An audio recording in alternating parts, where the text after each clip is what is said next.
Now let's look at some other examples. And we are going to extend the type system even more.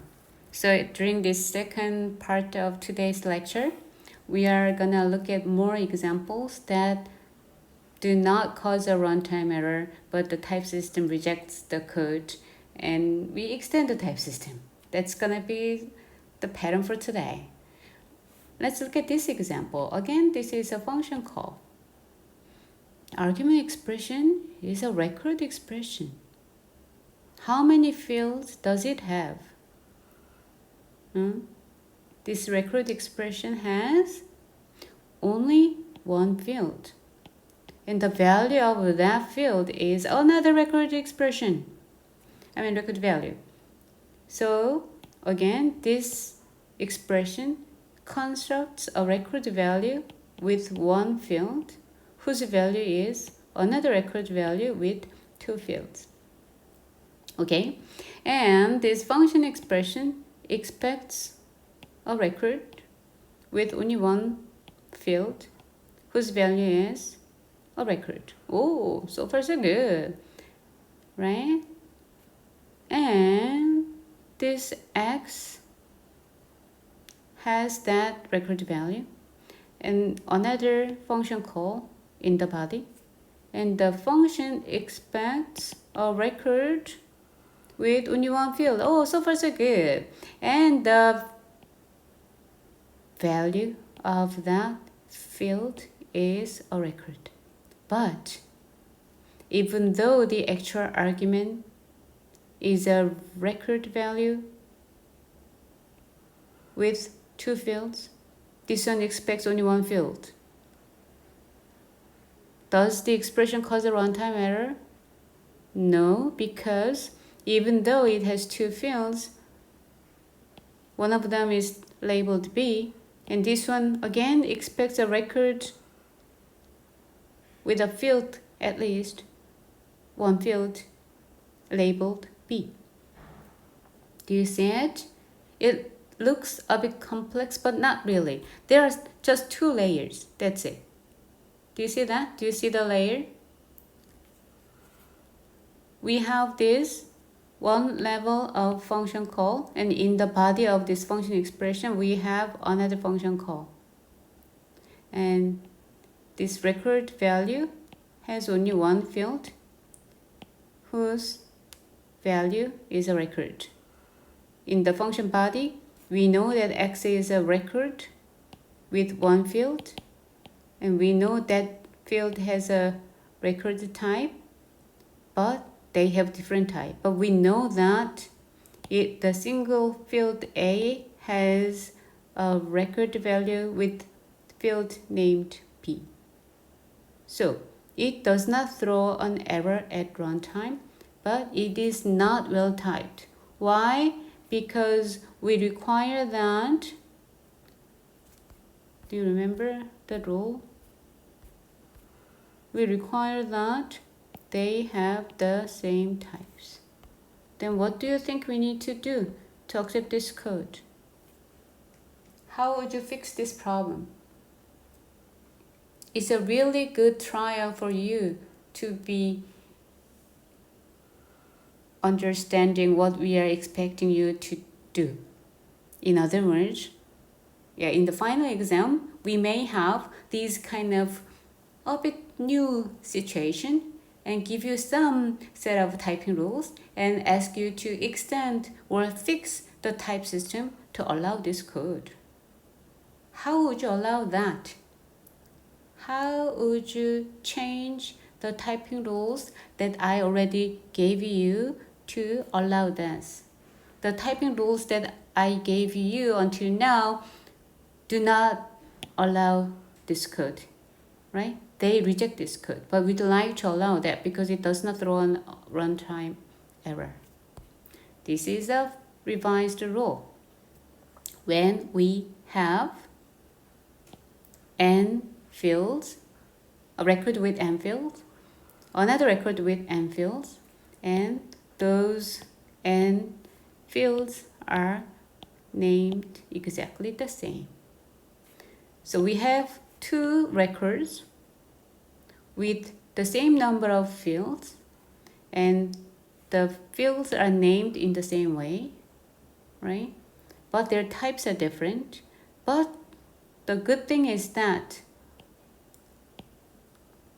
the record on the left, each field has type, which is a subtype of the corresponding field's type on the right. Let me say one more time. We have two records, R1 and R2. R1 has n fields. R2 has n fields. Oh, the same number of fields. The names of the fields of R1 are L1 to Ln. The names of the fields of R2 are L1 to Ln, meaning they have the same labels. Same labels of the fields. The only difference is that the types of the fields of R1 are subtypes of the types of the fields of R2, right? The same direction. Then we say R1 is a subtype of R2. Let's see a concrete example that we just saw. The gamma, let's assume that X's type is a record type with only one field, whose type is a record with two fields, B and C, whose types are number and number. Okay, what's the type of X? Of course this type, but what else? That's the question. What's the type of X? Yeah, under gamma, X's type is, we need to check whether X is in the domain of gamma. And then, X's type is the type on the domain of gamma, right? So what is that? That's this type. Okay, and this type, this record type is what? One field A, whose type is another record type with this. And we know that this record type with two fields of type num and num is a subtype of this record type. How did you know that? This is the rule that we added just before the first break. Why? Because this is a record type, and the first field has the same name and same type. Then when we have extra field at the end, it's a subtype. Wow, so what? The rule that we just added declares that when we have a record type A colon, record type A colon, whose, so this time n is 1, right? Whose field type is a subtype of the type of the field of the on the right. So the type of A on the left is a subtype of the type of field on the right. So this record type is a subtype of this record type. So X's type is not only this type but also this type. Oh, are you with me? Yeah, this is one extension. If you don't get it, don't worry, you can listen to this explanation later again. Right? Then let's move on to another example. What is this one? We have function call. The parameters type is a record type with B and A. The argument expression is again record expression with B and A. Wow, very close, very similar. So does the expression cause a runtime error? No, because in the body we just ask the value of A, which is this, which is that. No error. Is the expression well typed? Yeah, the parameter type and the argument type, they're just the same. Good. No problem with this example. Then what else? You expect an example similar to this, but that does not cause a runtime error, but not type check, right? Yeah, look at that. What's the difference again? Yeah, do you see that? The parameter type has changed. It's a record type, but what? Same number of fields, yeah, 2 fields. The same names, A and B, but different order, right?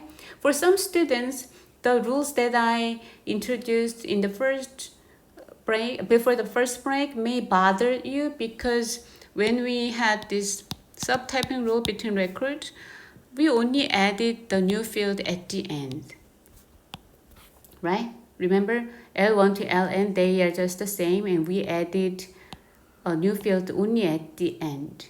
That's really restricted. That should have bothered you when you saw the rule. But now we can relax that by having different order. Because as I emphasized in the beginning, records are sets. Set of fields, not lists of fields. The orders should not matter. So, does the expression cause a runtime error? No. Is the expression well typed? No, because until now, we require that the fields should be in the same order, right? Then how would you revise the typing rule? Again, another challenge for you to exercise. How would you relax the typing rule to allow this expression, right? Again, I told you relax typing rules. The current typing rules are too strict. So it rejects this kind of code that does not cause a runtime error. So we need to relax it, make it loose by adding or revising the typing rule so that it is less strict, so that it's relaxed enough to accept this code. What would it be? Permutation. Yeah. When we have 2 record types,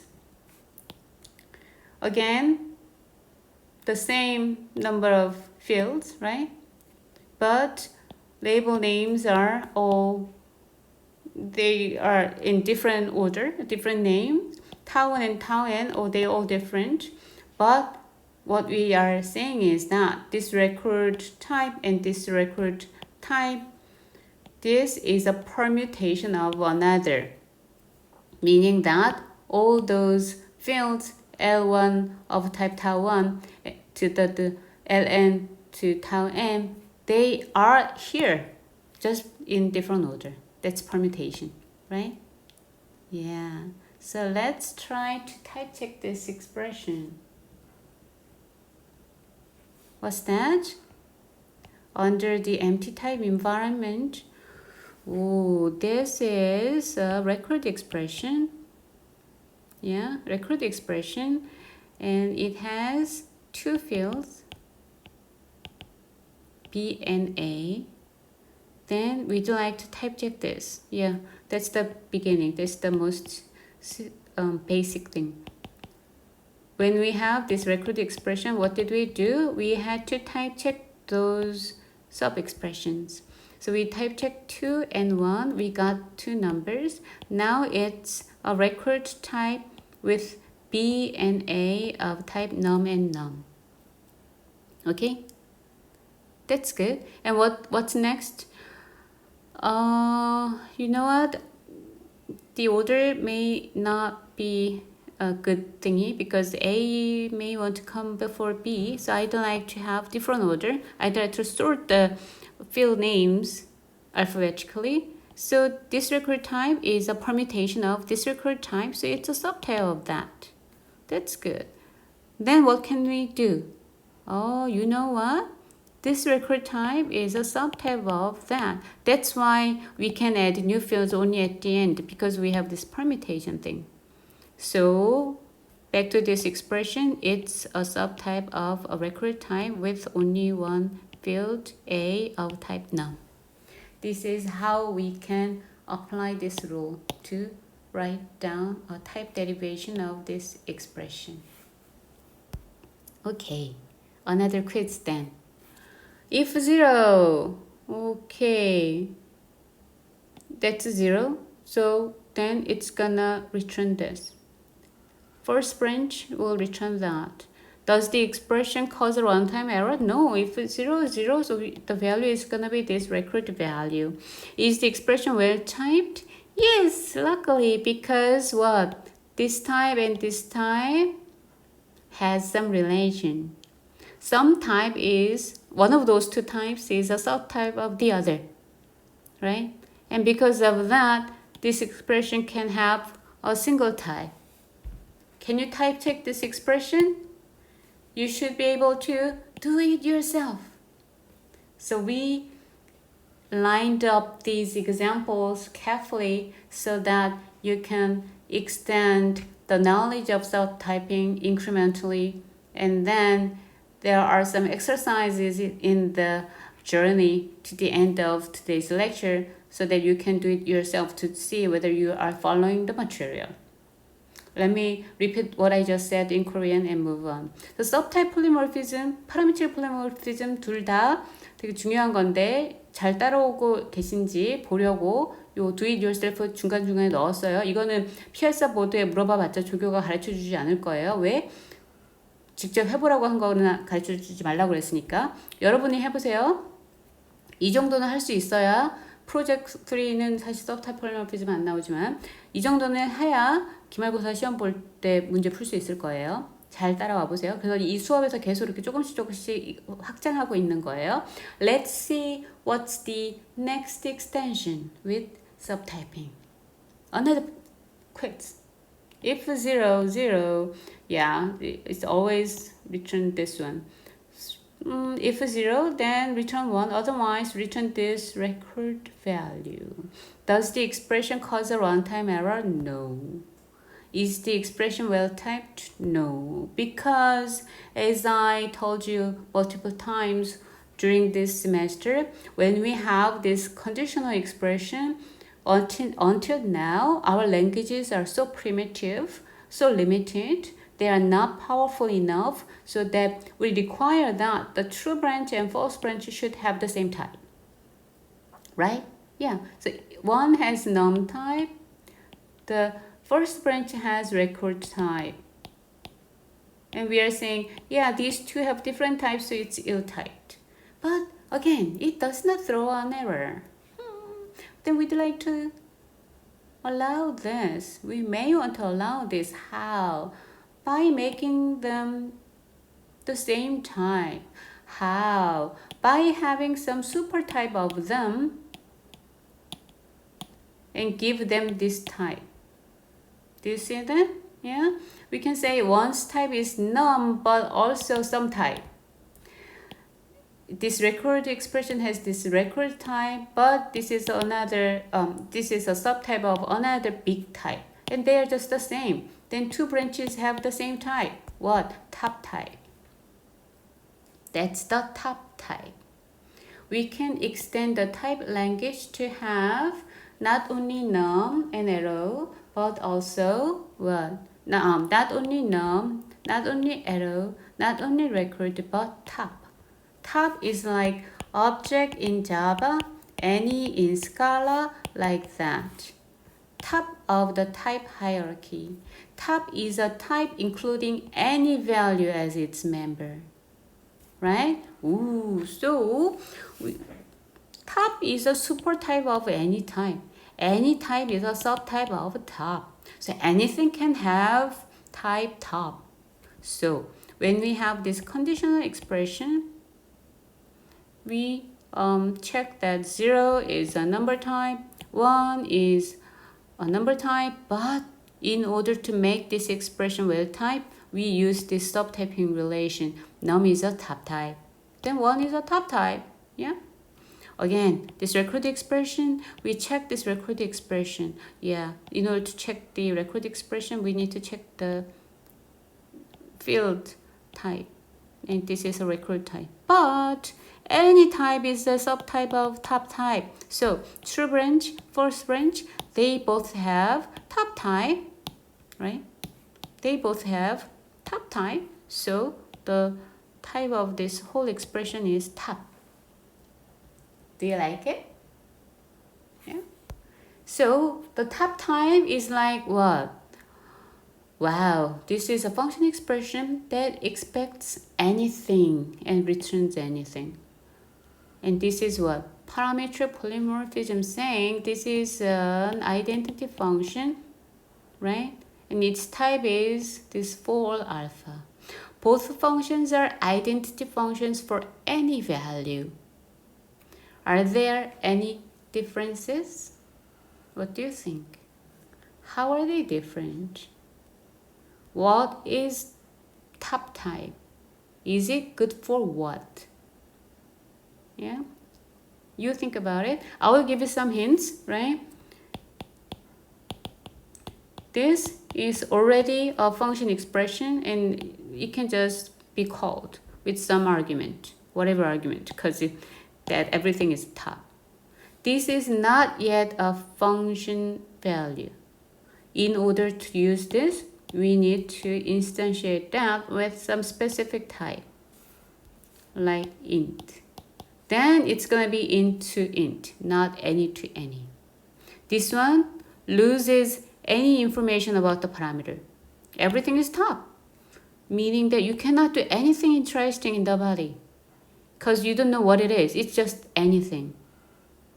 But here in the body, as soon as you instantiate that type parameter with specific type, you can do specific thing depending on the type. Okay? Think about it. It's really cool. Bottom type. If you have top, you may want to have bottom, like some lettuce. Bottom is the dual of top. Can you guess the typing rule for bottom? For top, it was what? Top is a super type of any type. What about bottom then? Do you see that? The bottom type is a subtype of anything, any value. Okay, so is there a value of the bottom type? What do you think? Is there a value of the bottom type? No. If some value has type bottom, then because bottom is a subtype of any type, this one can be a subtype of num, some subtype of record.